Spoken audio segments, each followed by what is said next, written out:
नमस्कार मित्रों, सत्यार्थी चैनल पर आप सभी का स्वागत है। दोस्तों, आज हम आपको एक ऐसे तालाब के बारे में बताएंगे जो लंकापति रावण के मूत्र से बना है। पर सोचने वाली बात यह है कि ऐसा अपवित्र तालाब धरती पर बना कैसे। झारखंड के देवघर में स्थित 12 ज्योतिर्लिंगों में से एक बाबा बैद्यनाथ ज्योतिर्लिंग अपनी धार्मिक मान्यताओं के चलते काफी प्रचलित है।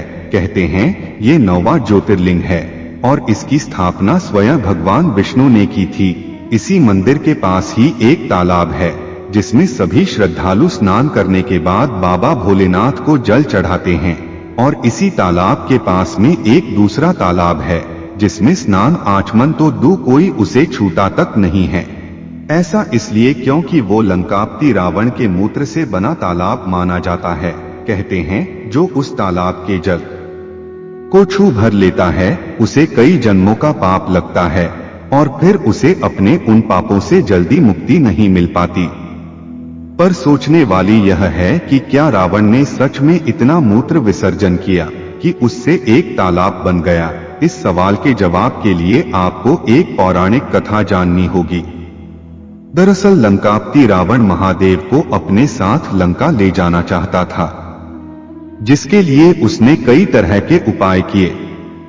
लेकिन जब शिव जी से उसे कोई जवाब नहीं मिला तो आखिर में वो अपने सिर काटकर उन्हें चढ़ाने लगा। जिसके बाद भगवान शंकर ने उसे दर्शन दिए और उसके साथ लंका जाने के लिए तैयार हो गए। लेकिन महादेव ने रावण से एक शर्त रखी। उन्होंने कहा, मैं शिवलिंग रूप में तुम्हारे साथ चलूंगा, लेकिन तुम उस शिवलिंग को जिस जगह एक बार रख दोगे मैं वहीं विराजमान हो जाऊंगा, यानी कि फिर मैं वहां से नहीं हटूंगा।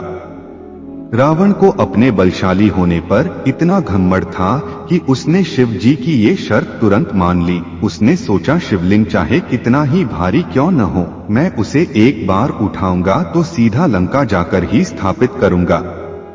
इसके बाद उसने शिवलिंग को उठाया और उसे लेकर लंका की ओर चल दिया। ये देखकर सभी देवताओं को चिंता होने लगी और वो तुरंत भगवान विष्णु के पास गए और उनसे बोले, प्रभु दशानन को रोकने के लिए अब आप ही को कुछ करना होगा। अगर रावण महादेव को लेकर लंका चला गया तो वो सारे संसार में हाहाकार मचा देगा। उधर रावण बिना रुके लंका की तरफ चला जा रहे था कि तभी रास्ते में उसे लघु शंका लगी। पर अब समस्या ये थी कि वो शिवलिंग को बिना नीचे रखे कैसे लघु शंका करे, और शर्त के मुताबिक वो शिवलिंग को नीचे नहीं रख सकता था। पर तभी दशानन की नजर एक बच्चे पर पड़ी जो वहीं पास में खेल रहा था। रावण ने उस बालक को बुलाया और उससे विनती की कि कुछ समय के लिए वो इस शिवलिंग को अपने हाथों में थाम लें। उस बच्चे ने रावण की बात मान ली। फिर उसने उस बालक को शिवलिंग थमाया और लघु शंका करने चला गया। भगवान ने ऐसी माया रची कि रावण को लघु शंका करने में अधिक समय लगने लगा। दरअसल उसके पेट में इतना पानी समा गया था कि उसका मूत्र खत्म होने का नाम ही नहीं ले रहा था। दूसरी तरफ वो बालक आखिर कितनी देर शिवलिंग संभालता। थककर उसने शिवलिंग को वहीं जमीन पर रख दिया, जिसके बाद वो शिवलिंग वहीं स्थापित हो गया। वैसे आपको बता दें, वो बालक कोई और नहीं बल्कि भगवान श्रीहरि विष्णु ही थे और ये सारी लीला उन्हीं की रचाई हुई थी। रावण मूत्र विसर्जन करने के बाद जब वापस उस जगह लौटकर आया तो उसने देखा शिवलिंग धरती पर रखा हुआ है। ये देखकर उसे बहुत गुस्सा आया और वो जोर से उस बालक पर चिल्लाने लगा।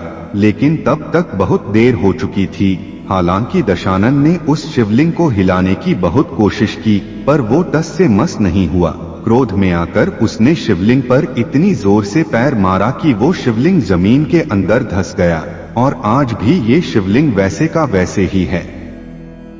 इस मंदिर की एक खास बात और है जो इसे बाकी शिव मंदिरों से अलग करती है, वो ये कि आमतौर पर शिव जी के मंदिर में उनके पास उनका त्रिशूल रहता है, लेकिन इस मंदिर में उनके पास त्रिशूल नहीं बल्कि पंचशूल है, जिसे महाशिवरात्रि के 2 दिन पहले उतारा जाता है और फिर महाशिवरात्रि के 1 दिन पहले पूरे विधि विधान के साथ उसकी पूजा अर्चना करके उसे वापस स्थापित कर दिया जाता है। कहते हैं इस प्रक्रिया के दौरान भगवान शंकर और माता पार्वती के गठबंधन को भी खोल दिया जाता है। तो मित्रों, आज के लिए बस इतना ही। फिर मुलाकात होगी एक नए और ताजा एपिसोड में। तब तक के लिए नमस्कार।